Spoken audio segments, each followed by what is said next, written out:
మన తొలి వెలుగు ప్రేక్షకులు అందరికీ నమస్తే. నరేంద్ర మోడీ గారు వచ్చిర్రు ఇవాళ పేపర్లో ఏందో. మీకు రీల్స్ తెలుసా? అగో రీల్స్ తెలుసా అంటే ఏమో మరి.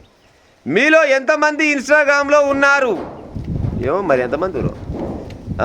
పార్టీ ప్రభుత్వ కార్యక్రమాలు ప్రచారం చేశారా? యువత ఎలా ఆలోచిస్తుందో తెలుసుకున్నారా?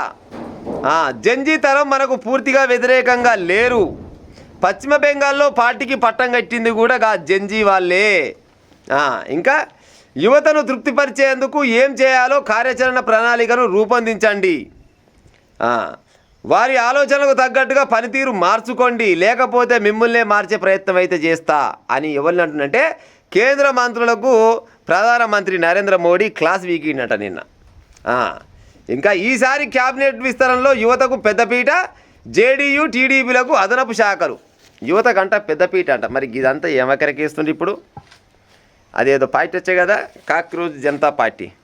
కాక్రోజ్ జనతా పార్టీ ఎప్పుడైతే వచ్చిందో, బొద్దింకల పార్టీ ఎప్పుడైతే వచ్చిందో, అమ్మ బొద్దింకలు పాడైపోయిన మమ్మల్ని మొత్తం ఏడుకాడికి తినేయగల అనుకోనే ఇగో ఇప్పుడు రీల్స్. మీకు తెలుసా? ఇన్స్టాగ్రామ్ మీరు ఫాలో అవుతారా? ఇన్స్టాగ్రామ్ ఫాలో కానీ 2 కోట్ల మంది జాయిన్ అయినారు వాళ్ళ దాంట్లో. ఇప్పుడు కాక్రోజ్ జనతా పార్టీ వాళ్ళు ఒక 4-5 మేనిఫెస్టో పెట్టిరులా. నాకు పెద్దగా అయితే తెలియదు, తెలిసిన కాడికి చెప్తా. ఆయన పెట్టిన దాంట్లో ఒక 2-3 అయితే నాకు మంచిగా అనిపించినాయి. ఏంటివంటే మహిళలకు 50% రిజర్వేషన్ ఇస్తానడం అది గొప్ప మాట, అది గొప్ప ఆలోచన. ఇవాళ కదా మహిళలకు 50% రిజర్వేషను ఒక్కటి.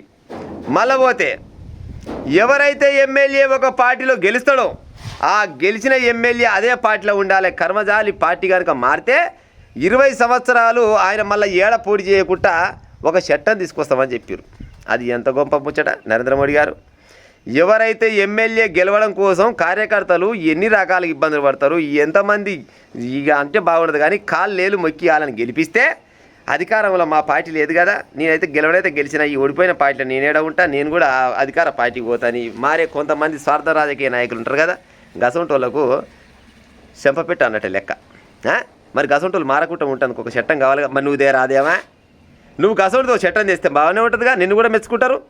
గసంటి చేయలేము మనం, ఎందుకంటే మనది పూర్తి రాజకీయ పార్టీ కదా. గట్టడి చేస్తాం, వాళ్ళని వస్తువులు ఉంటే కొనుక్కుంటాం. ఇంకా కూడా ఇప్పుడు కూడా కాంగ్రెస్ పార్టీ ఉన్న అంతా రాహుల్ గాంధీ వచ్చి అమ్ముడు పోయినా కానీ కొనుక్కుంటానికి సిద్ధంగా ఉన్నట్టు పాడైపోరు.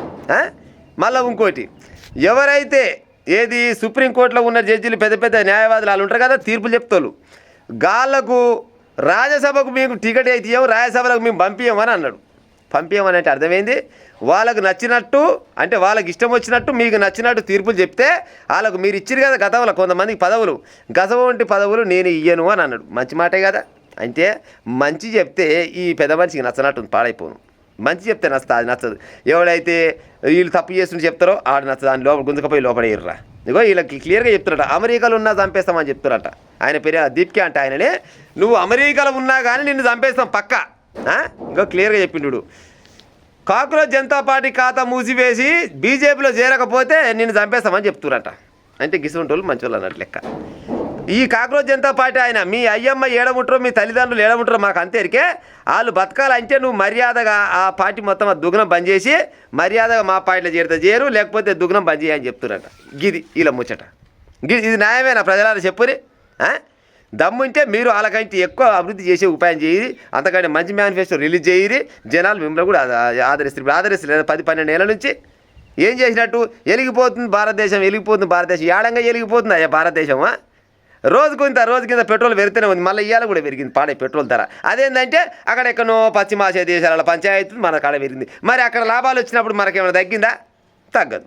అదేంటంటే ఇక అనకూడదు నేను కానీ దేశం కోసం ధర్మం కోసం అంటారు అని దులుపుకొని వెళ్ళిపోతారు వీళ్ళు.